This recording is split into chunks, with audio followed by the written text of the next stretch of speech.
Hi guys, good morning. Zara is here. So today's video, I will sharing my experience about holding me in Suvarnabhumi, Bangkok Airport. So, nung ako ay pumunta dito ay tourist visa. So, I'm holding Shenzhen visa.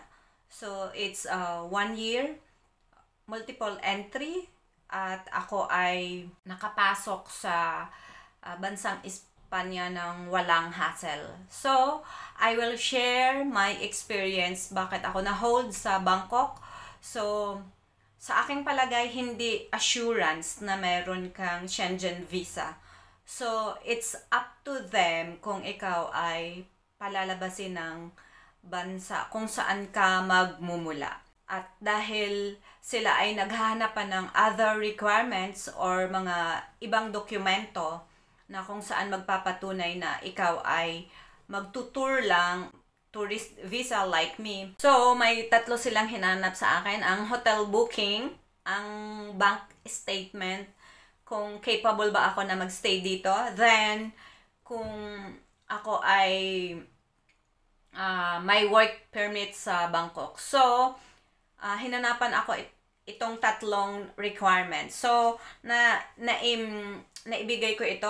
Kaya sa mga magta-travel, hindi lang dapat ang dala-dala nyo ay yung Shenzhen visa nyo. Since ako ay nasa Bangkok, hinanapan ako ng bank statement. So, mabuti na lang at dala-dala ko yung bank statement na hindi siya English. Dahil nga, kailangan ng Spain Embassy, ang English bank statement ko ay hindi ko pinasa yung Pasatay. At ako ay kumuha sa ibang branch. Kasi yung ibang bangko doon ay walang English translation. So, dala-dala ko to at hindi ko alam din kung ano yung mangyayari. Basta binitbit ko lang siya nung hinanapan niya ako dahil 1 month yung ticket ko back and forth. So, naipakita ko na dapat ang aking pera na nasa bangko ay mayroon akong 1,500 euro. So, dati ay 50 lang per day yung required. Ngayon hindi ko alam, 70 or 100 euro. So, ngayon, nung naipakita ko, hinanapan din niya ako ng hotel booking.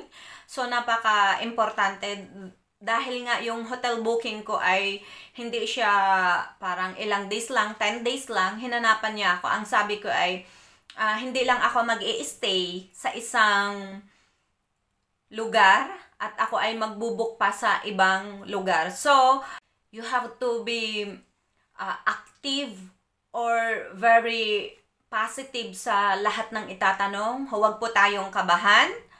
So, at last, kinuhanan niya ako nung aking work permit.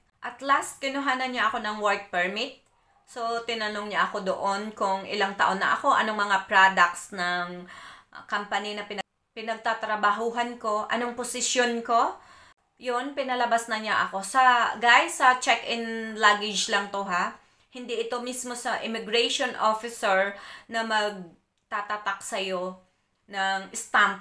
So, nasa check-in luggage pa lang tayo. Hinold na tayo ng 1 hour.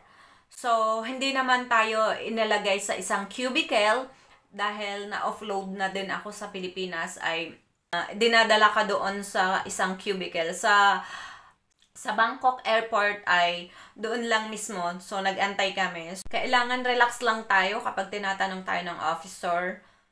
Yung mga kailangan natin ay dapat talagang two-way ticket tayo. So, sa experience ko, kung may mga additional requirements pa sila na hihingiin, dapat tayo ready.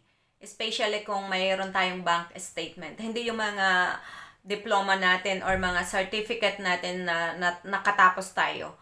Lalong-lalo na tayo ay nasa bansang Pilipinas. Kasi it's a bait na kung saan i-offload ka ng isang officer. Bakit ka magdadala ng NBI? Bakit ka magdadala ng isang certificate from the school kung hindi ka naman mag-a-apply sa or maghahanap ka ng trabaho sa ibang bansa. So, dapat kung tourist ka, tourist lang talaga yung requirements na kailangan. So, kung kailangan ng bank statement, certificates, or hotel booking or itinerary mo. So, dapat may mga kopya ka before mo ipasa yun sa bansa na pag-a-applyan mo ng visa. So, yun aking ma-share guys, na hold ako ng 1 hour sa Bangkok at ako ay pinalagpas din right after na na-provide ko yung mga pangangailangan. So, yun lamang guys, at aking i-share din kung paano ako nakapunta dito sa bansang Espanya next time.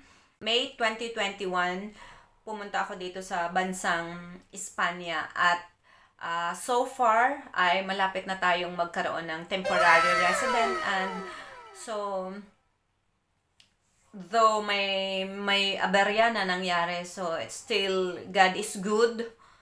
His time is always perfect and His ways is always good. So, yun guys. Thank you so much for watching. Adios. God bless.